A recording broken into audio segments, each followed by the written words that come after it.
Hello guys, welcome back. So today we are going to be doing part 1 of the complete FNAF timeline. So before we start, please consider subscribing and hitting that like button. It just really helps me out a ton.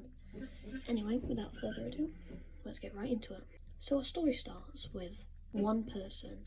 His name is Edwin Murray, and he owns this massive factory, and he specialises in making costumes into animatronics, and he has a wife called Fiona and a son called David. He's business partners with these two people called William Afton and Henry Emily, and they keep telling him to make things and then changing their ideas last second and just taking the ideas without paying him. Well, William does.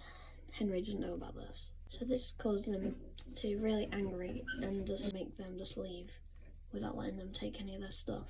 But there's one problem. Since he didn't let William take his stuff, he left the designs in the factory. So he came up with a plan. He would invite them to this festival and then burn it down. That was the problem. Edwin didn't go to the show. Fiona did. So when it burned down, she died and not Edwin. But now Edwin was obviously really sad and stuff, so he decides to make a robot to replace her called M1. And then Fiona goes on to possess M1. Edwin is invested in his work whilst M1 looks after David, until one day David kicks his ball into the road and runs after it and gets hit by a van.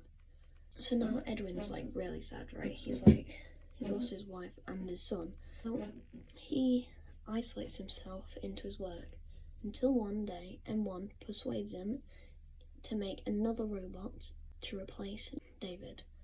But he needs the parts, so he has to dismantle M1, and he turns M1 into F10N4. But with his new parts, he makes M2 to replace David. All is good until one day David asks him for ice cream. He's really angry, because that's exactly what David used to do. This made him really emotional and led him to attack M2 and destroy it. But M2 stands for Mimic 2. So what it does is mimic him attacking things. And what it also mimics him doing, he makes costumes into robots, right? So he puts endoskeletons inside of costumes. So what he does, kills him and just puts him inside of the mascot costume. And the costume he put inside of called Jackie. But since William was technically still his business partner, when he died, he inherited everything that he owned, including the factory. So just how Jackie was acting different after he went missing. Jackie tried to attack him. Luckily he escaped, but he couldn't risk being attacked again.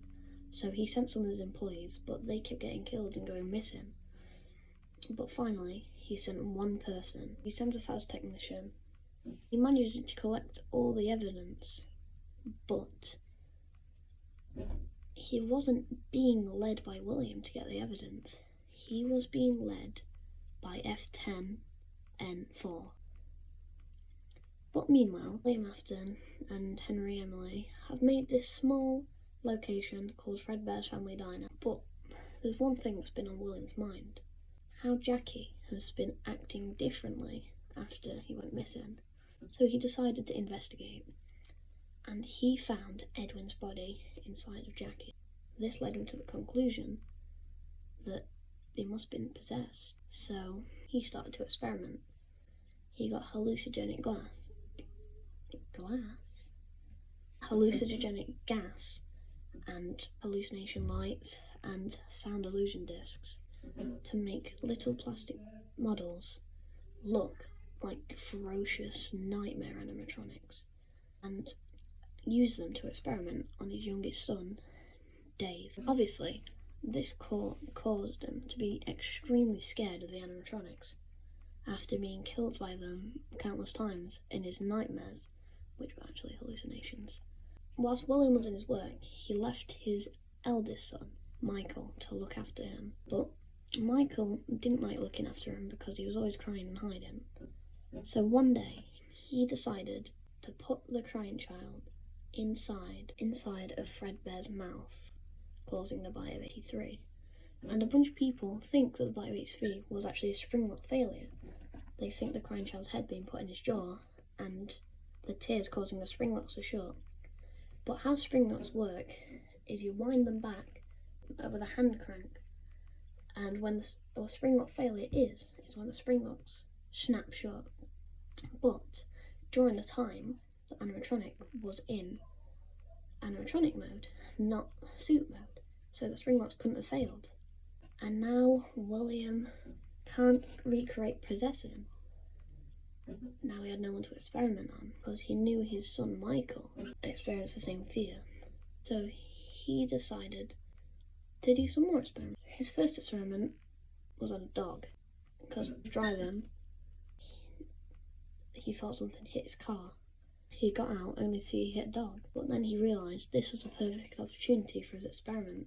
So he takes his dog back to the back rooms of the Pizzaplex and things to try see possess it, till the animatronic suddenly boots up, despite being all broken and having no charge to it, and sprints out.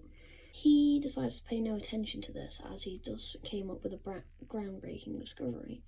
So he sprints back to his car as fast as he can with his newfound knowledge, only to see Henry's daughter, Charlie, trapped outside. He decides this is a perfect opportunity to experiment on people. So as he kills Charlie, he hears police sirens in the distance. So he gets in his car and gets away as fast as he possibly can. But on his mind, he's just thinking, how can I continue with my experiments without getting caught? The next day, he's at the Pizzaplex and he sees the door to the back rooms. So as he's in his springlock suit, he realizes, I could lure people into the back room, and they wouldn't know it was me because I have the springlock suit on. So the first thing he does is track down the owner of the dog.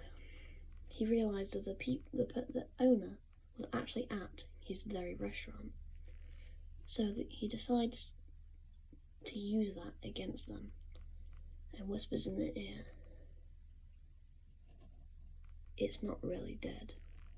And you might be wondering why I said it instead of he or she, because the gender of the dog is actually yes. Thank you guys for watching. If you want to see part 2, then just hit the subscribe button. And once I've done all the parts, I'll make a full video.